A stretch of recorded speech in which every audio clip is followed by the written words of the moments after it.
Hello and welcome to yet another edition of Time Pass with the New Indian Express. I have with me JJ Valaya, one of the fashion pioneers of India. He trained under Rohit Khosla, an army brat, traveled the whole country, I think, as a kid.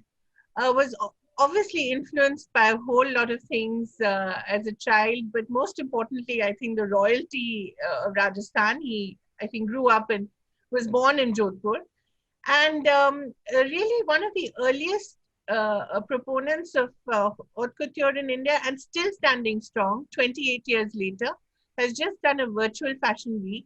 So there's a lot to say for sustainability and for perseverance, persistence, and for unchanging style. Thank you so much, JJ Valaya, for joining us. I have with me Edison Thomas as well. He's the editor of Indulge, and we're both going to try and understand from you what is it about you that keeps you going after so many years?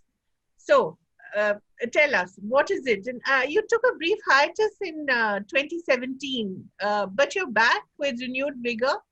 So, what really keeps you going, JJ?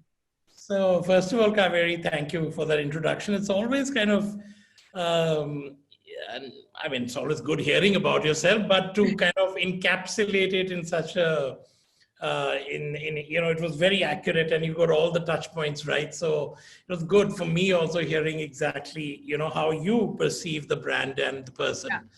So yes, I did take a hiatus, probably one of the best decisions of my life. And it was a hard reset, much required. So you've given most of the facts already. Well, I started if I were to talk about my NIFT years, 1989. Right. So from that perspective, we're already kind of 31 years into the business of fashion. But the brand was 1992. At a time, you're well aware, a non-existent fashion market, a handful of designers trying to make a mark. Rohit Khosla, who I consider the father of Indian fashion, of course, ruling the roost and taking all the first steps. And then discovering a completely new market. And remember, at a time when we had no internet, no magazines on writing about fashion, one channel, Doordarshan, which really was all about farmers mostly. And then in popped us a whole new breed of people who said, you know what, you need to wear clothes with our names in it. So it was a complete shakeout which had to happen. And yet the journey has been so brilliant. And that whole process of actually having no benchmarks to follow, but trying to learn everything yourself. All the mistakes we've done, wow, fantastic. I'm glad we did them because they just made us, so evolutionary in moment, in sort of this thing. We're evolving with every single moment of time. And till date, it continues. So I started with couture. I'm still into couture.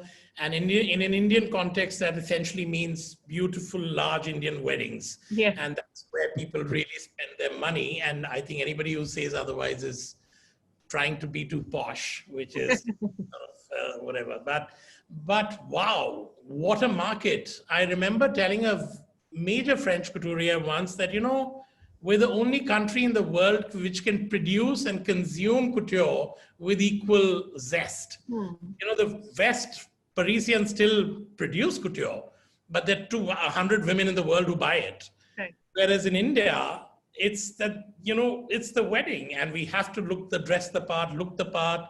And that's what keeps the spirit of this country alive. Because I think as designers, our primary role, besides, of course, making beautiful clothes and all, is just to keep the India of then alive. Yeah. And relevant to the current generation, which lives their life in the palm of a hand. So it's a beautiful sort of journey from there from now to now, But when you talk about the big, beautiful, big fat Indian wedding, the pandemic has taken a toll and it will take a toll. It will be more frugal than it was before. How are we going to customize our fashion for this new, lesser, leaner Indian wedding? So the amazing part about life is that it exists only in this moment. And we all tend to forget that. We either dwell in the past or think about the future. Right. and moments pass. So all things good or bad eventually are transient. And the pandemic is of course not here to stay. It's eventually going to pass. So yes, there is a transient shift in definitely what brides and grooms want to wear today, for the simple reason that they can't have more than 100 guests. Yeah. And they have maybe thousands throwing flowers on the screen when they're watching the wedding over Zoom or whatever. But essentially, it's more intimate, it's more personal, it's more private. Yet the spirit is unmoved. So the bride and the groom still, it is their most important day. They still want to dress the part. They don't want to dress for thousands. They want to dress for the 100. And more importantly, they want to dress for themselves. So of course there's a shift because of that. But that essentially means that maybe they won't spend that kind of money, but they still want the beautiful new clothes and they still want to look the part. You know, most weddings live in memories. It's the Yeah. imagery later which people go back to and say, you remember this, you remember this is what I look like. So you've got to live with that. And this will pass and we'll come out into, I think, a more appreciative planet, hopefully. JJ, there's the other part of, our tradition being sustainable, recyclable. The grandmother's sari comes up and the granddaughter would love to wear it with a few modifications. How is that little tradition continuing with this kind of opulence and, wanting to look good in the moment with exactly what is au courant? Well, firstly, I think couture is one of the best examples of sustainability. So what the world is now talking a lot about, we've been practicing for years.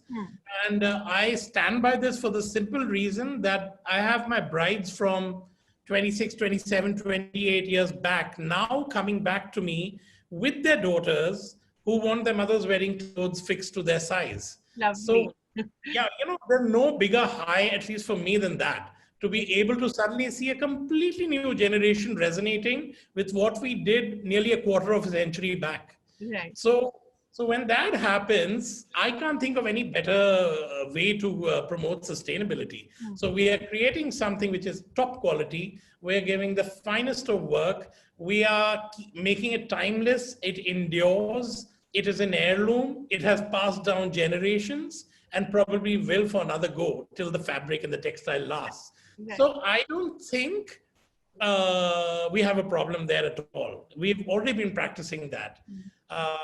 And yeah, so that's pretty much it. But honestly, if you ask me, opulence is a word which is often used in a very negative connotation. Right. That is very untrue of its nature.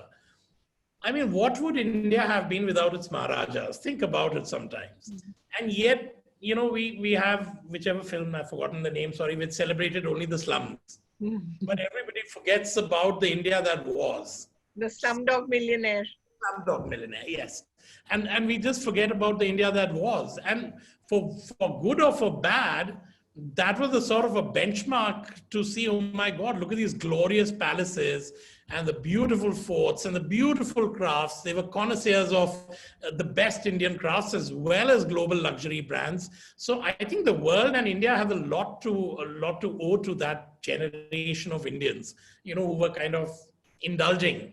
And there's nothing wrong in that. If you have it, you then indulge.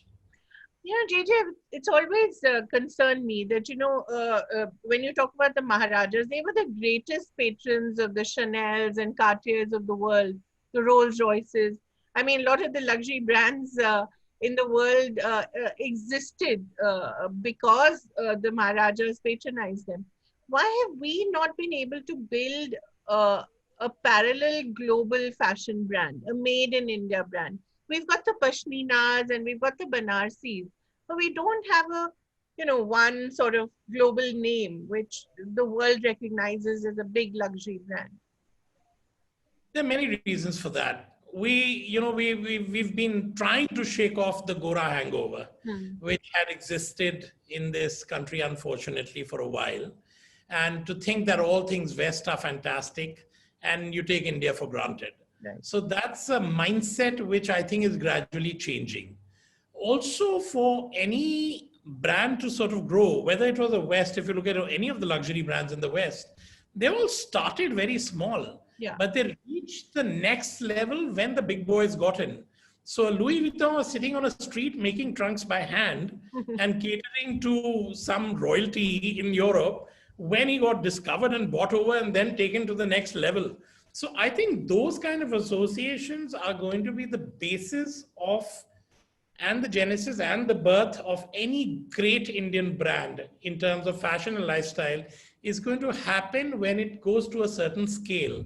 And that is only possible when the corporates actually start tying up hands with Indian designer brands. And it's already happening, thankfully. Yeah. We have a few instances which have taken place. And I think the way forward, they're going to realize that, you know what, Indian designers actually have what it takes. And let's just now take these boys to the next level. So I'm actually looking forward to it. It should be fun. Yeah. Also, because the things that India can do, the West has forgotten the kind of handwork that India does. Where do you have it in the rest of the world? Do we have such things in the rest of the world? No, nothing. It's in fact, that's where I often feel saddened because look at the treasure trove we're sitting upon. Yeah. We can get the best fabrics done here. We can get the best handcrafts, the best carvings, the best inlays. Just about the best of everything can be done in this country. And you know, because we don't value ourselves enough. I mean, I was working on a luxury project about 5 years back in which I had to travel the entire world visiting the finest units of luxury across the planet, Wow. across all products. That's So a great project. pot crockery, whether it was silverware, whether it were bags, and the way those people spoke about that product, that is as if they were holding gold. Right. We are so dismissive. Ah, ye to chodo, ye. Look what Chandni Chowk does to poor designer clothes. Yeah. It's just shocking. So when I went there, and I went to one of the units which was making Chanel bags, and they showed me the process, and then they showed me the rejects. And I said, what do you mean by reject? I mean, from the face of it looks great. He said, no, no, no. Look in the corner. We were supposed to have 6 stitches. It's 5. So this is a reject. And now we will destroy it. So the point is the quest for perfection and the pride of saying that we deliver the best and we are bloody well proud of it. That pride has to come first. When the Indians get that, we will be able to rule the world in terms of creating quality product. How are we going to get there, JT? You know, in our little fiefdoms and kingdoms that we compose and try and envision ourselves, we kind of already practice it. Yeah. I've had instances where I've asked my clients respectfully when they have tried to want me to do something which was not up to the mark and up to the levels of a brand, I've really recommended other people they can go to because it just doesn't work with us. Okay, I'm losing money, fine. But in the end, it's the foundation I build now which will make this brand stand up, you know, wherever it has to go. I don't know the future. So I think it's utter faith in yourself, a no compromise attitude. The 19-20 attitude has to go. It cannot work in luxury. And eventually, you know, the energies of the universe have their way to start communicating with you. So when you're dedicated and honest with your work, you'll get back what you really need. Right. Edison, you want to step in? Yeah, I have a few questions about the creative process. I'm intrigued sir. by your name, Edison. Yeah. Yeah, Edison. Yeah, and it's Edison Thomas. Edison, Edison Thomas, not Thomas Yeah. Edison. Yeah, I had nothing to do with it. Yeah. So yeah, so I'm you know curious about your creative process, Mr. Valaya. You have been inspired by photographs, and you also consider yourself a photographer. You know, with the changing technology, with the cell phone becoming so ubiquitous, and you know everybody using it, and I'm sure you use it. And have you found this to be a little bit more inspiring? Has it inspired you to come up with something new, or is this something in the pipeline? So one of the things I strongly believe in, that if you're going to live a life, you might as well live an inspired life. You know, the people who sort of sulk most of the time and think of all the negatives aren't getting anywhere. So I look at change as the most positive thing in the world. And frankly, you know, Henri Cartier-Bresson, I don't know if you've heard of him, but I consider him like the godfather of candid photography. Right. And he used to walk the streets carrying his little Leica around in those days. And he said, it's all about the decisive moment. When that moment presents itself, you have to be ready and armed to capture it and immortalize it. So it'll present itself magically. It'll just suddenly everything will fall into place and you'll see the perfect frame. So thanks to mobile technology, you actually are armed all the time now. Yeah. And I've personally been practicing as a photographer. I've been taking pictures all the time. I do little memoirs, my travel memoirs, which I call the little book of memories, because I feel digital imagery will get lost in its hard drives and which will crash or which will disappear. And to translate them onto paper and books is very important. So we do these little books, which are just memories. And I think I find it one of the greatest accomplishments of technology, that here you are, you can live your life in the palm of a hand, you can capture anything, you can immortalize a moment, and you can basically, just sort of be totally prepared all the time to take in as much as you want to. So I'm not one of those purists who'd say, no, no, analog and the richness of film, sure it's there. But if you're not moving with the times, then you're going to be left behind sooner or later. And I'm actually perfectly happy with technology as long as there's a good balance. Yeah, and staying with the technology, you've just fresh come off an online fashion show. What was that experience like? So that was quite crazy actually, because we are so used to gearing up for that 25 minutes of adrenaline rush that we get after 8 to 10 months of hard work. That this was different because we got a chance to do takes and retakes and then edit it into a crisp film. But at the end of it, it's amazing because suddenly I didn't have 500 people, out of which 480 would go back unhappy because they didn't get good seats. So I suddenly had 2 lakh people watching that show at one single time. Wow. And in the course of 1 month, I'm sure that we'll probably touch 1 million viewers. So that, to my mind, is incredible.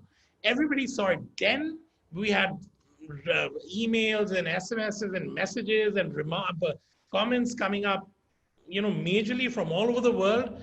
So, well, this is great. Suddenly you're accessible to the entire world, and it took what? Just making something spectacular and beautiful. So I think the way forward, as I said, is going to be a balance between real time and virtual. One can't ignore the other, but they'll have to learn to live in blissful harmony. Yeah. JJ, I wanted to ask you, you've been watching the Indian woman and the Indian man for a long time now. Have they become more fashionable, more conscious of the way they're put together?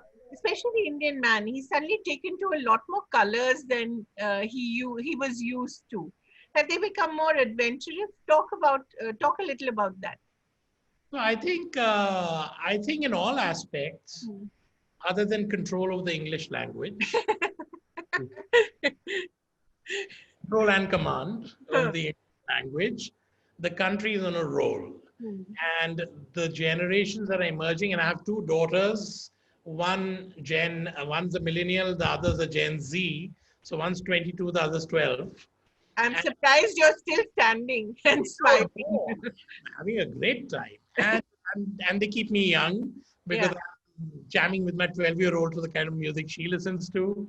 And my 22-year-old is suddenly deciding she's become a woman, and she's, the wisdom has emerged and everything. So it's great. So I think the important thing is that this generation has too many choices. Yeah. And they have too easy access. We all had to struggle for everything. I mean, I'll tell you this. I find it a very sweet story, but I'm going to share it. People may think otherwise. When I was starting to be a chartered accountant, and then I decided this is ridiculous. I'm never going to be sitting and auditing banks and all, so I quit. I had no idea what I was going to do, but I knew it would be something creative. And then NIFT opened, and then one visit, and I was convinced it was going to be NIFT. So between the time I was preparing for the entrance exam, I was in Chandigarh then. So between the time I was preparing for the entrance exam till I actually got in, I put together my little trunk of goodies at home. And one of my most priceless possessions in that was a label of Giorgio Armani. Only a label. A label. One label. I thought I was the ultimate stud on the planet. In India, I possessed a label of Armani. Forget about owning a garment. How did you come upon that label? I have no clue. I don't remember. But the fact that I actually had a label around one of the world's best designers was, to me, I had attained nirvana. Cut to now. Right. Look at the change. I mean, this gives you a description of what's going on. So I think the generation today, you travel easier. We used to wait up. Oh, you're going abroad. My God, you are so arrived. It was a different era. Right. And today, yeah, okay, what are you doing on the weekend? Let's go to Bangkok or let's go to Dubai. So too easy, too much access. To top it all, you have the internet. So everything you had to chase behind, you now get in a little instrument. So, well, it obviously opens up the mind positively and negatively. And but it's a much better informed generation. They are easier, they are more confident, they certainly know the ways of the world. They're a smarter generation, but I sometimes feel they're a lonely generation. Yeah. And that's the only thing which disturbs me, because technology has taken away the human touch, and which I believe that if a human being, all of us, don't activate all our senses, we are not going to be able to enjoy life in its fullest form. So other than that, and bad command over the English language. But, sorry, Edison, yes. Yeah, I was, wanted to talk about this touch, you were talking about the human touch.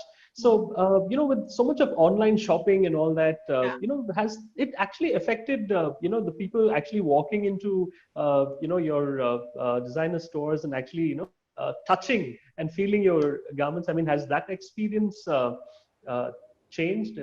Or is that going to change even more? So, we have to, again, if I were to look at the pandemic and the circumstances that surround us today, of course, people are limited. They're less comfortable coming to real-time spaces. They have to make do with whatever they see online. And that is why it is our duty to make the online experience as enriched and as realistic as we can. And that's what we try to do. So I launched Valaya.com after a good 10 years. And if you go to the site, you'll see experientially, you can actually just get into the website. There are opportunities to video connect with our team, who will take you to every garment, every detail, every sort of whim and fancy of yours, so that we try and make you feel that you're actually in a real store. But nothing in couture can replace the experience of actually being there, which you're buying couture. It's like a little investment. You want to feel special. So you walk into a space which is beautiful and glamorous. You get attended and pampered. There's silver service, liveried butlers. Then you're sort of looking at the garments. You're trying them on. You're trying to read how other people are reacting to you. All those things you cannot do on a screen. So I think, as I said, but look at the flip side. Can I have the whole world coming to my one store or two stores or three stores? No. So conventionally, I've opened a shop in every city in the world now with the online space. Right. So I have a larger audience, but I think it'll be naive to say that couture or anything luxury can survive only on a virtual space. Yeah, you need to have that physical store. Absolutely. Yeah. JJ, talk a little about the Indian man. We didn't quite talk enough about him. Has he become trendier? Forget his command over the language. He talks to the Indian men, and they're the true peacocks. Look at this guy at the back behind. You can't see the painting, but I'm going to flip the screen a little. You'll recognize him. Yashwant Rao Holkar. Right. Who was the trendiest Maharaja India ever saw. He got his portraits done by Man Ray. Really? And he created this Art Deco sort of palaces and all. And you like a piece. And you know, Richard is, of course, Holker is still there. And I Yeah. often, I try to ask him as much as I can. I haven't been interacting once with him. But Yashwantrao Holker was this sort of, he'd get portraits done in tuxedos against. Wow. It was amazing. You should do a Google on him today, But right? how come he's not as well known as the Kapurthala guys and, you know, the Yeah. Gaikwads? And why is that? That must be some politics in play, and I can't go there. Okay. But all I know is that this fellow was this very sort of trendy guy. Acha. To have a man photograph you, Yeah. and deco designers, buy a palace and all. I think that's very cool. Yeah. So the men are the true peacocks, actually. Yeah. And if I were to tell you that the real transition, at least in couture, has happened in the men, because they started with the three-piece suit when I started my career. And today, if you see the kind of outfits they're ready to wear, they want to rival the best. They want to rival their brides. They want to look the part. And I think that's amazing evolution. And all this in the couture wedding space. But even otherwise, men are generally trendier now. You know, they like to dress up. The colors are changing. They're not afraid to wear the reds and pinks and greens and yellows. Accessories play a major role. The pocket squares are amazing. Cufflinks are being looked into. So there are the little details and nuances which actually set, you know, people apart. I mean, the shaft from the grain. So I think, yes, men have certainly evolved. Nearly 40% of our revenue comes from menswear. Oh. And we're working on our real-time space, and hopefully it'll have a nice, cozy, good section for men as well. What is the most outrageous thing a man has ever asked you to sort of customize for him?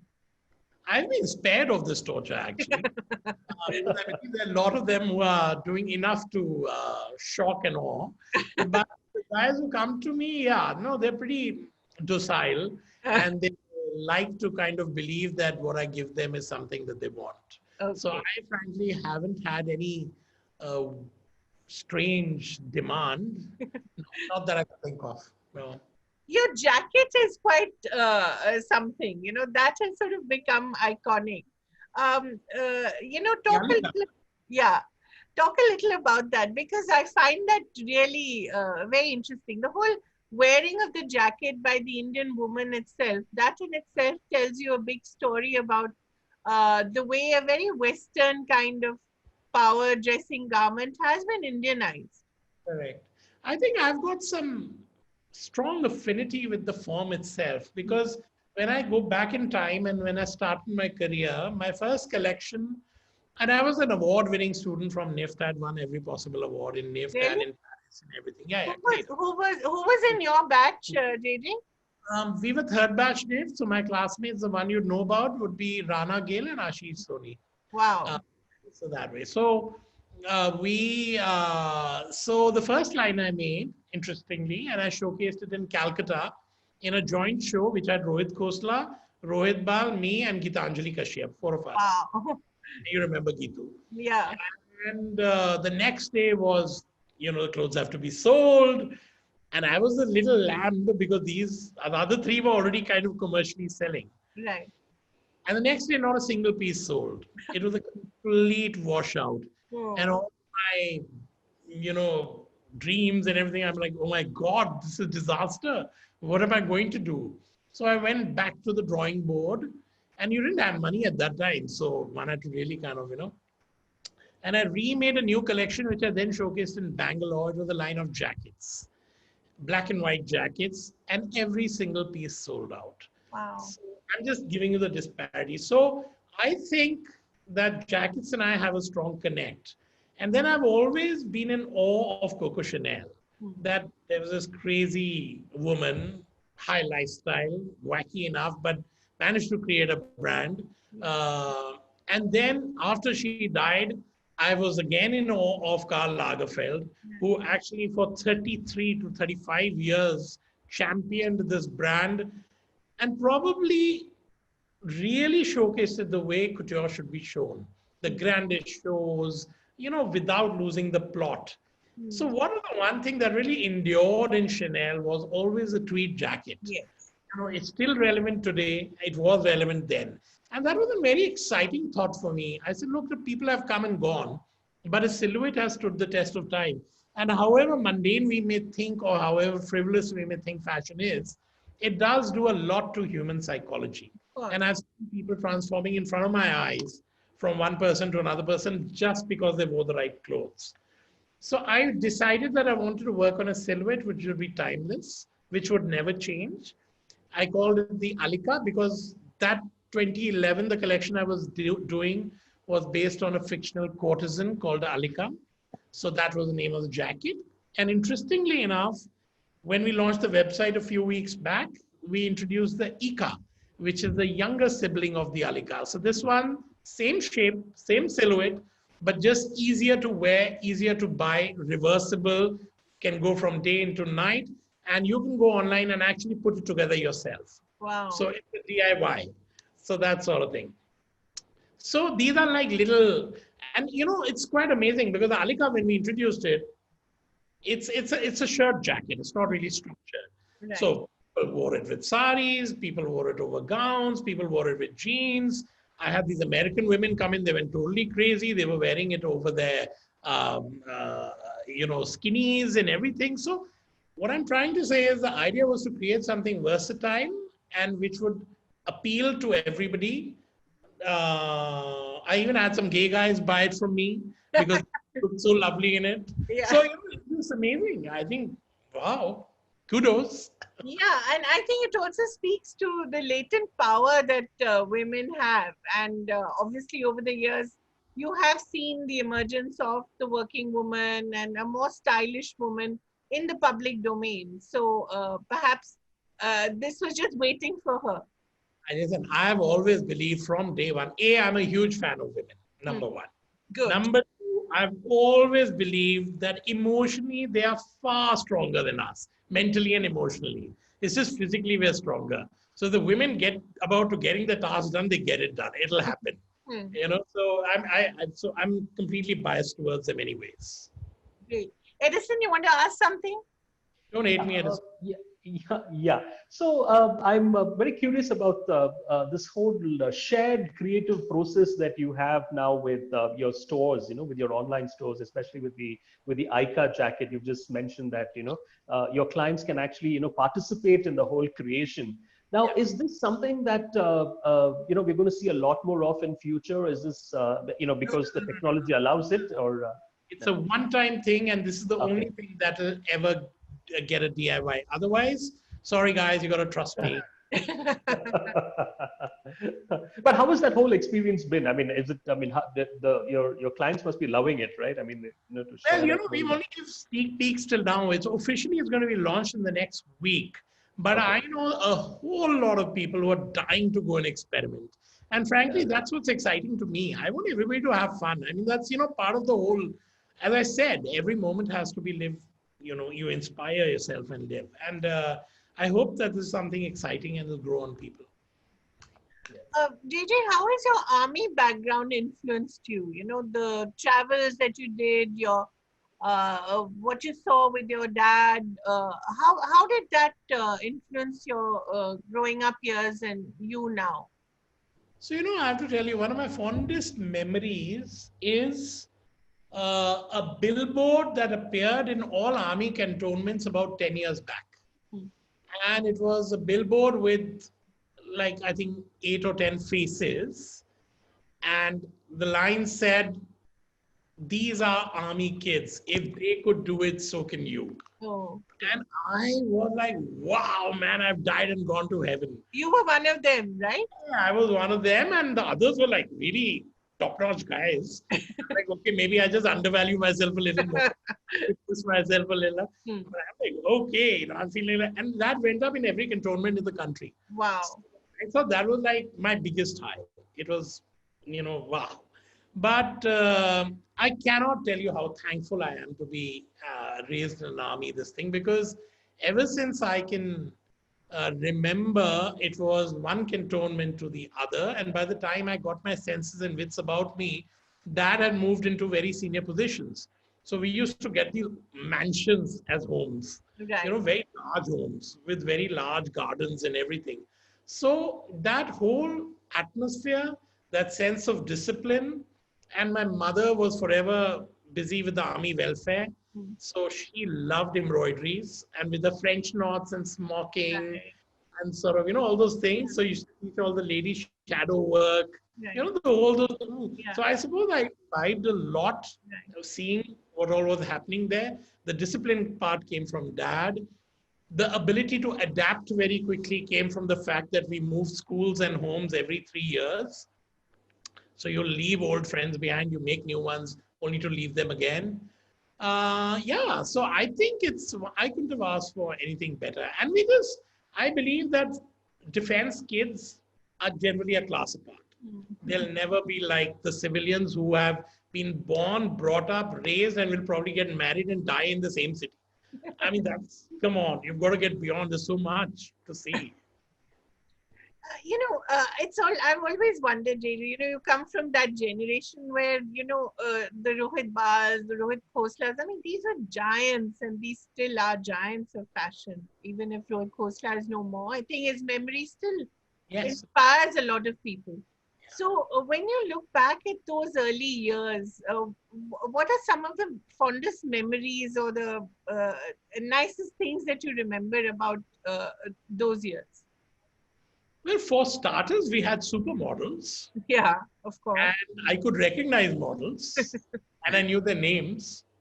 And I think that was a very big thing but it wasn't in India alone. Even, I mean, when you looked to the West, Linda Evangelista, Christy Turlington, Naomi Campbell. I mean, so it was a completely different sort of spirit.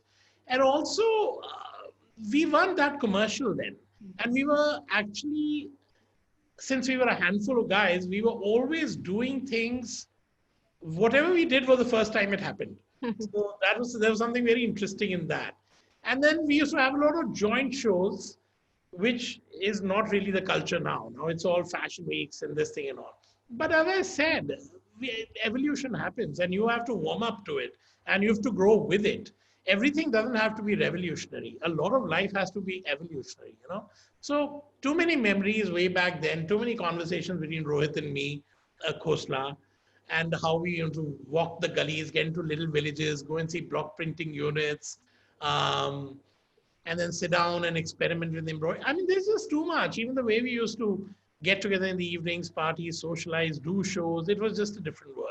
Yeah. But I'm not one of those people who just get stuck there and said, in our days, this used to happen. No. My day is now. And whatever's happening now is what I'm absolutely excited about. Absolutely. Edison, a last question and then we call it a day. Yeah, I'm just wondering how you're managing,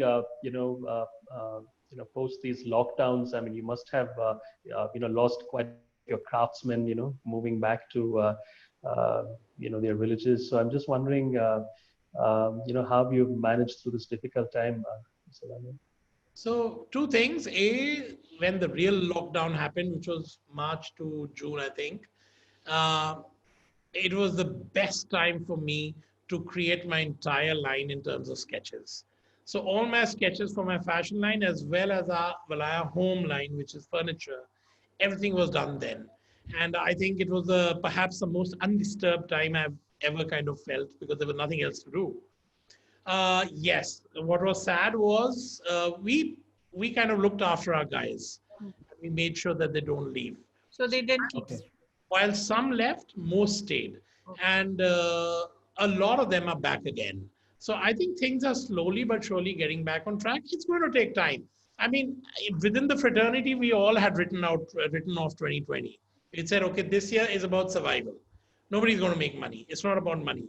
Let's just focus on doing great work and keeping everybody keeping everybody's head above the water. And when I say everybody, I mean the people who are dependent on you, the people who are sort of, their entire livelihood depends on you. But and that's gone very well. So by God's grace, I think, as I said, everything is transient. So this negativity too shall pass, hopefully sooner than later. And what I'm really looking forward to is what emerges on the other side. And I'm talking about the people and the world. Are they going to be more appreciative? Are they going to be more grateful? Are they going to be kinder? Or are they still going to remain, in some make-believe world that everybody likes to build? So I think what's fascinating is what's going to happen after. And frankly, I'm looking forward to that. Do you think fashion will change to keep up with the new world? It's going to slow down for sure. It had become too fast. I mean, this is ridiculous. Some brands had created 6 seasons in 1 year. I mean, that was being silly. So all you need is a winter and a summer. You need to have fewer choices. You need to have better quality garments. You need to have slow down. And I think that is what this has achieved globally. Everybody now is talking about 2 seasons and showing at a respectable time, not like 8 months before a season. And then when time comes, you're putting your stuff on sale. It doesn't work that way. So I think personally, I feel this is the hard reset the planet needed. And what comes out on the other side will only be better and a big, big lesson. So I hope we are just wiser. For you personally, JJ? Well, my sabbatical, somebody told me the other day that what did you prophesize this? And because you took a sabbatical just before this happened, Right. and I pretty much changed my entire life to go with this philosophy of focusing on what I do best, doing high quality product, slowing down. I'm in no rush. I am not running any rat race anymore. My blinkers are off because I don't have to look left or right. All I'm seeing is my path forward. Whether I trot or canter or gallop, that's up to me, but it's my path. What the people left and right are doing, I'm not perturbed about. So I think that decision also helped me because I completely restructured my business and worked around, the way we were working before.